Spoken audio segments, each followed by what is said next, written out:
नमस्ते स्टूडेंट्स, कैसे हैं आप सभी लोग। पिछली वीडियो में हमने आपको फ्रेमिंग क्वेश्चन में सिखाया था हुज वाले क्वेश्चन और हु वाले क्वेश्चन, और उसके कुछ क्वेश्चंस भी दिए थे। तो आपने होप उन्हें करने की कोशिश की होगी। तो आप इस वीडियो में हमें ये बताएंगे कि उस वीडियो के द्वारा जो हमें क्वेश्चन दिए थे, हमने आपको उसमें आपने कितने मार्क्स अचीव किए। आज की वीडियो में हम आपको होम वाले WH से बनने वाले क्वेश्चन सिखाएंगे। इससे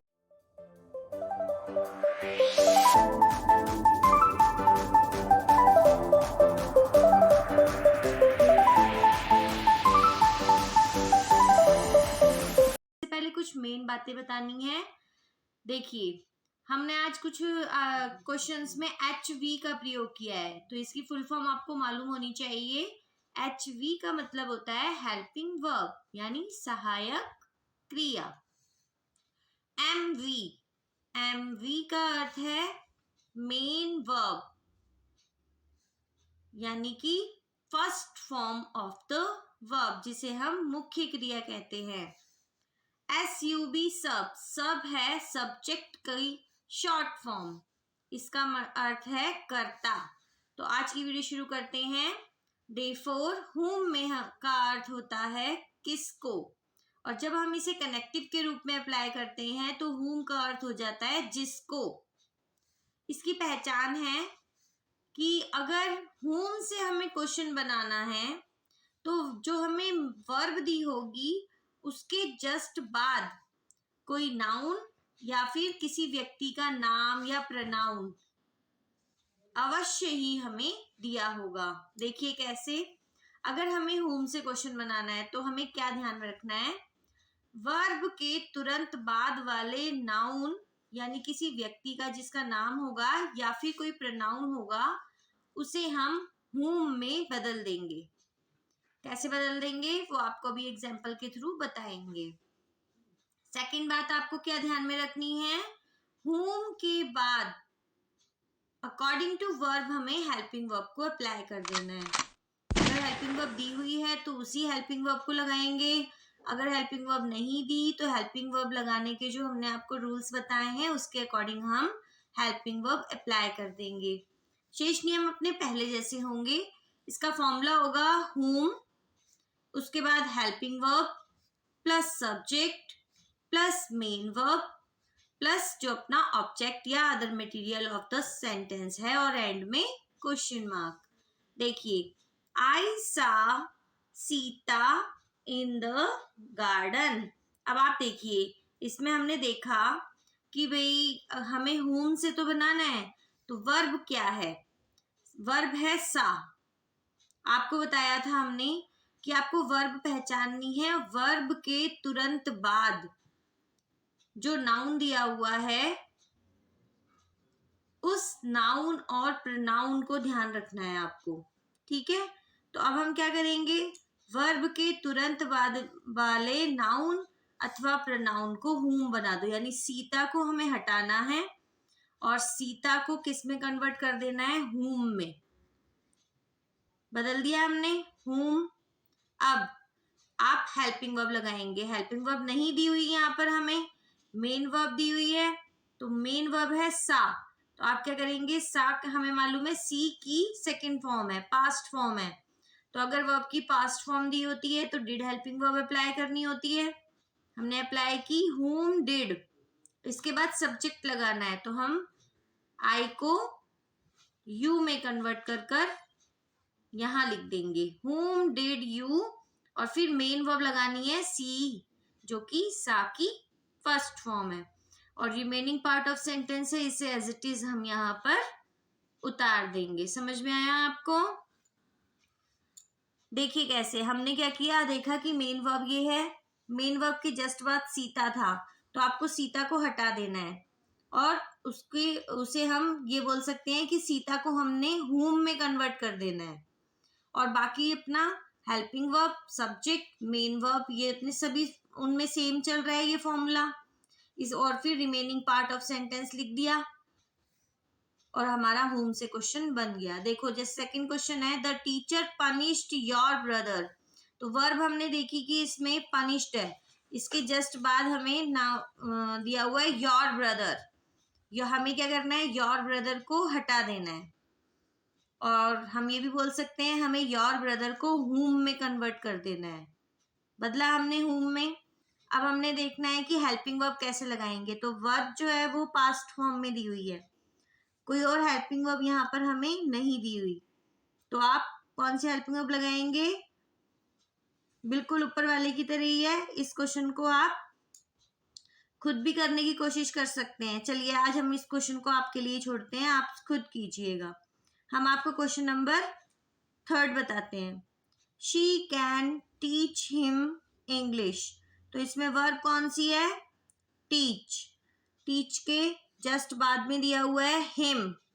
हिम जो है वो हमारा प्रोनाउन है, तो हमें हिम को क्या करना है, हटा देना है। या फिर हम हिम को whom में भी कन्वर्ट कर सकते हैं। कर दिया हमने। अब हमें देखनी है वर्ब, लेकिन हम वर्ब के अकॉर्डिंग हेल्पिंग वर्ब नहीं लगाएंगे, क्योंकि हमने देखा कि यहाँ हमें कैन हेल्पिंग वर्ब दी हुई है। तो हमें इसी को ही अप्लाई करना है। हम लिखेंगे कैन। अब हमें सब्जेक्ट लिखना है शी का, शी ही रहेगा, no change. whom can she. और अब मेन वर्ब लगानी है जो कि क्या है हमारी, टीच। और फिर remaining part of sentence object के रूप में हमें दिया हुआ है इंग्लिश। और लास्ट में क्वेश्चन मार्क। समझ आया आपको। इस वाले क्वेश्चन में हेल्पिंग वर्ब नहीं थी, तो हमने according to verb helping verb apply की। इसमें भी सेम ऊपर वाले की तरह है, इसलिए हमने आपके लिए छोड़ा है। लेकिन इसमें हमने देखा कि हेल्पिंग वर्ब है, तो उसे ही अप्लाई करते हुए हमने अपने सेंटेंस से क्वेश्चन बना दिया। इसी तरह अपना ये वाला क्वेश्चन है, your sister was talking with a man. तो अब देखिए वर्ब है हमारे पास टॉकिंग। टॉकिंग के जस्ट बाद में दिया हुआ है विद अ मैन। तो आप ये बोलेंगे कि यहाँ तो इसके बाद विद आ गया, जो कि एक प्रपोजिशन है। तो ऐसे क्वेश्चन में जिसमें हमारे पास मेन वर्ब और जो नाउन है उसके बीच में कोई प्रपोजिशन आ जाती है, तो उसके लिए हमें क्या करना होता है, कंफ्यूज होने की बिल्कुल जरूरत नहीं है। आप तो इसके जस्ट बाद जिसके बारे में अपनी नाउन बताई हुई है उसे ही ध्यान रखो। तो आप ये जो नाउन दिया हुआ है अ मैन, उसे ही आप हटाओगे। इससे आपको कोई अर्थ मतलब नहीं होना चाहिए। आप क्या करेंगे, सबसे पहले whom से क्वेश्चन लिखेंगे, whom। अब हेल्पिंग वर्ब अप्लाई करनी है जो हमें ऑलरेडी इन्होंने दी हुई है। तो हम लिखेंगे whom was, सब्जेक्ट लिखेंगे योर सिस्टर। योर सिस्टर को आप किस में कन्वर्ट कर देंगे, योर को my में। whom was my sister। अब हेल्पिंग वर्ब तो हमने पहले ही ले ली ना। अब हमें वर्ब लिखनी है टॉकिंग का, टॉकिंग आ जाएगा। और अपना ये जो लास्ट में विद लिखा हुआ है इसे भी आप इसके बाद ही लिख देंगे, whom was my sister talking with। समझ आया आपको।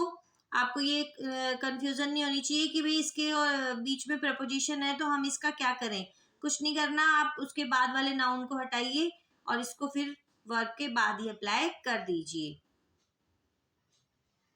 अब देखिए question number 5, I like him. बिल्कुल इजी है, आप इसे खुद करने की कोशिश कीजिएगा। Question number 6, you respect my teacher. ये भी आप बिल्कुल आसानी से कर सकते हो, खुद ट्राई कीजिएगा, आपसे हो जाएगा। इसमें इन दोनों में हेल्पिंग वर्ब नहीं दी हुई, तो हेल्पिंग वर्ब हमें खुद ही लगानी पड़ेगी अकॉर्डिंग टू वर्ब। आंसर आपको डिस्क्रिप्शन बॉक्स में मिल जाएंगे, आप वहां से करने के बाद मैच कर लीजिएगा। Question number 7, he was looking at Vimla. ये भी बिल्कुल इजी है, इसकी भी आप खुद ही प्रैक्टिस करेंगे।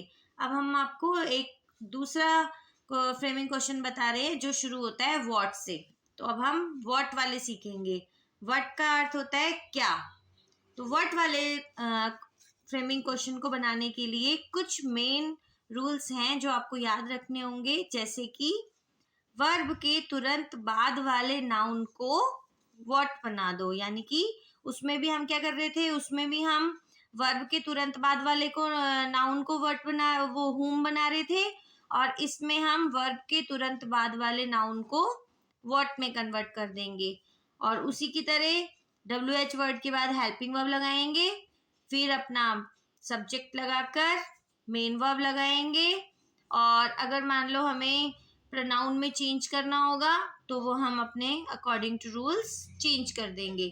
फॉर्मूला बिल्कुल पहले वाले की तरह ही है, उसमें whom था और इसमें what है, पीछे सेम है, helping verb plus subject plus main verb plus other remaining part of sentence plus question mark. देखिए कैसे, अपने पास क्वेश्चन लिखा है he wrote a letter to his sister, verb है इसमें रॉट, रॉट के जस्ट बाद में लिखा है अ लेटर, यानी ये जो ये बोल रहा है he wrote a letter to his sister, कि उसने अपनी बहन को एक पत्र लिखा। तो उसने अपनी बहन को क्या लिखा, एक पत्र लिखा। हमने देखा वर्ब के बाद ये नाउन दिया हुआ है, हमें इसे हटाना है, तो इसे हटा देंगे आप, रिमेनिंग पार्ट ऑफ सेंटेंस से आप क्वेश्चन बनाएंगे। स्टार्टिंग करेंगे व्हाट, अब इसके बाद हेल्पिंग वर्ब अप्लाई करेंगे, रॉट लिखा हुआ है जो कि वर्ब की पास्ट फॉर्म है, हम यहाँ डिड हेल्पिंग वर्ब अप्लाई करेंगे, और फिर हम ही को सब्जेक्ट के रूप में यहाँ अप्लाई करेंगे। What did he right, right क्यों लिखा, क्योंकि क्वेश्चन में हमेशा प्रेजेंट फॉर्म ही लिखी जाती है। What did he write to his sister, बिल्कुल उस क्वेश्चन की तरह ही है जो हमने होम वाले आपको समझाए हैं, बस आपको होम, इसमें होम लगाना था और इसमें आपको व्हाट लगाना है। इस वाले क्वेश्चन में भी जो वर्ब थी उसके बाद जो नाउन दिया था उसे हटाना था, और व्हाट वाले में भी जो वर्ब होती है उसके बाद जो नाउन है उसे हमें हटा देना होता है। अब देखिए आंसर नंबर 2, आपको एक और तरीका बताते हैं। जैसे मान लो हमारे पास लिखा है mister Gupta teaches us English, तो आपको पहले इसकी ट्रांसलेशन कर लो।